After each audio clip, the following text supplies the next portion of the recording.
가정예배 말씀 제목 그리스도인 삶. 본문 마태복음 7장 1절에 12절. 서론. 마태복음 7장은 산상수훈 가운데 마지막 부분으로 성도들이 세상을 살아가면서 지켜야 할 실제적인 생활 원칙을 구체적으로 언급한 것입니다. 곧 예수 그리스도는 우리들에게 신앙인으로서 갖춰야 할 바람직한 대인관계 및 하나님과의 관계에 대한 실천적 교훈을 제시하면서 그의 가르침대로 실행할 것을 촉구했습니다. 한편 말씀에 대한 순종과 실행이 이토록 강조되고 있는 이유는 행함이 없는 믿음은 죽은 믿음일 뿐만 아니라 믿음이라고 이름 붙일 수도 없을 만큼 하나님 앞에서 아무 소용이 없는 것이기 때문인 것입니다. 1절에서 2절에 예수님이 가르쳐 주신 비판에 대한 교훈은 무엇입니까? 비판을 받지 아니하려거든 비판하지 말라. 너희가 비판하는 그 비판은 너희가 비판을 받을 것이요 너희가 헤아리는 그 헤아림으로 너희가 헤아림을 받을 것이니라.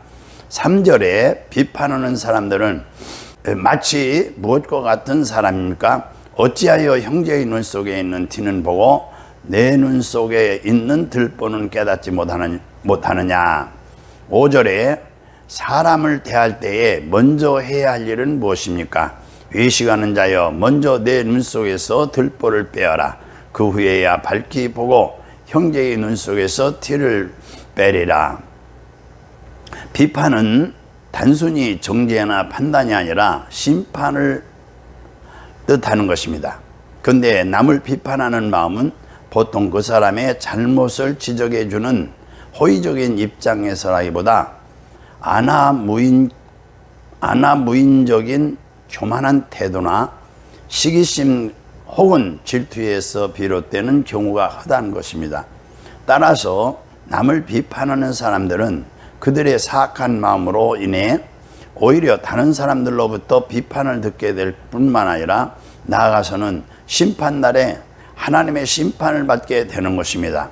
그러므로 우리들은 어떤 경우에라도 타인을 비판하지 말고 보다 겸손한 마음으로 남을 이해할 수 있는 성도들이 되어야 하는 것입니다. 남을 비판하는 사람들은 대체로 타인의 잘못에 아주 민감함으로 형제의 눈 속에 있는 티를 찾아내면서도 자기 눈 속에 있는 들보는 전혀 깨닫지 못합니다. 왜냐하면 그들은 다른 사람들을 비판하는 데에만 온 신경을 집중시키고 있으므로 자기에 대해서는 전혀 돌아볼 겨를이 없기 때문인 것입니다. 티는 지극히 작은 식물성 먼지로서 여기서는 아주 작은 결점이나 잘못을 의미합니다. 반면 들보는 커다란 나무 둥치를 가리키는 말로 상당히 큰 결점 혹은 오류를 뜻하는 것입니다. 이런 사실을 통해 우리들은 다른 사람을 판단하거나 정죄하는 것이 성도로서 바람직하지 못한 행동임을 깨달아야 합니다. 혹시 어쩔 수 없이 타인을 평가해야 할 경우에는 먼저 자신이 과연 그런 자격이 있는지 스스로를 비판해 볼 수 있는 태도가 필요한 것입니다. 인간은 허물을 가진 자들로 다른 사람들을 비판할 자격이 없을 뿐만 아니라 비판해서도 안 되는 존재입니다.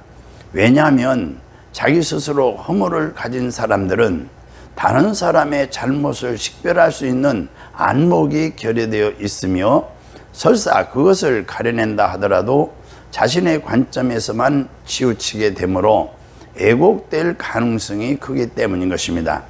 외식하는 자는 원래 배우를 가리키는 말입니다. 배우는 극 중에 자신의 참모습이 아닌 다른 사람의 역할을 흉내내기 때문인 것입니다. 결국 외식하는 자는 내면으로는 온갖 부도덕과 죄악을 품고 있으나 겉으로는 가장 선한 사람인 듯 행동하는 위선적인 인격의 소유자로서 본서에서는 주로 바리새인들을 지칭하는 말로 언급된 것입니다. 신앙인들 가운데 지식적으로 성경의 내용을 많이 알고 있으나 실생활에서는 그에 미치지 못하는 자들이 있는데 주로 이런 자들이 형제들을 쉽게 정죄하는 경향이 있는 것입니다.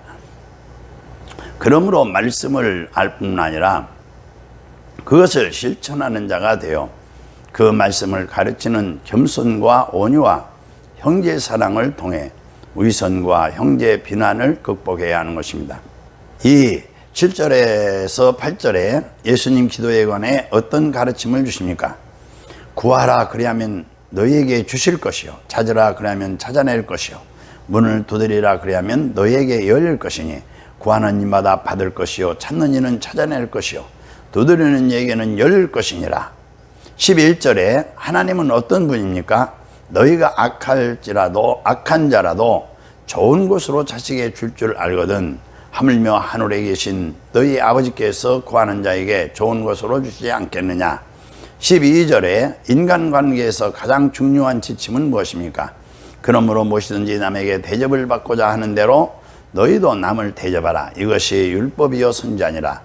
예수님은 우리들에게 구하라 하면 얻을 것이요 라고 말씀했습니다. 여기서 구하라, 찾으라, 문을 두드리라는 말은 서로 비슷한 의미가 반복된 것으로, 첫 번째는 마음속의 기원, 두 번째는 그 소원이 행동으로 나타난 탐구, 세 번째는 적극적인 하나님과의 만남을 암시하는 것입니다.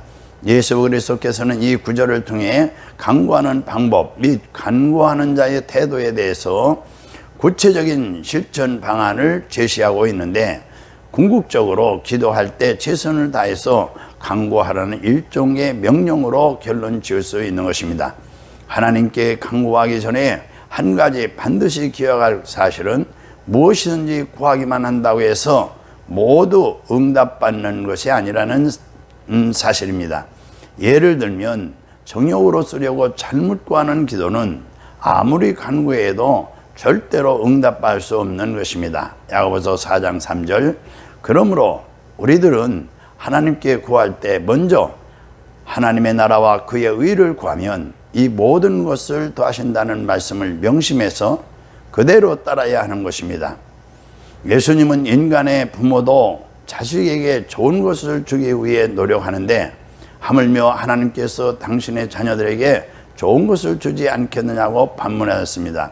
이처럼 모든 성도들의 아버지신 하나님께서 그 자녀들에게 베푸시는 사랑은 이 세상에서 가장 고귀한 사랑으로 추앙받고 있는 부모의 사랑을 훨씬 능가하는 것입니다. 뿐만 아니라 하나님께서는 우리들에게 가장 좋은 것, 곧 영혼의 구원을 주시기 위해 독생자까지 희생시키실 만큼 우리를 사랑하셨습니다. 12절은 성경 말씀 중에서도 가장 귀중한 말씀 중 하나라고 해서 일명 황금률이라고 불리는 것입니다. 율법이요 선지자라는 구절은 남에게 대접을 받고자 하는 대로 너희도 남을 대접하라는 말씀이 성도들의 실제적인 행동과 생활에 있어서 가장 중요한 교훈임을 의미하는 것입니다. 할렐루야, 아멘.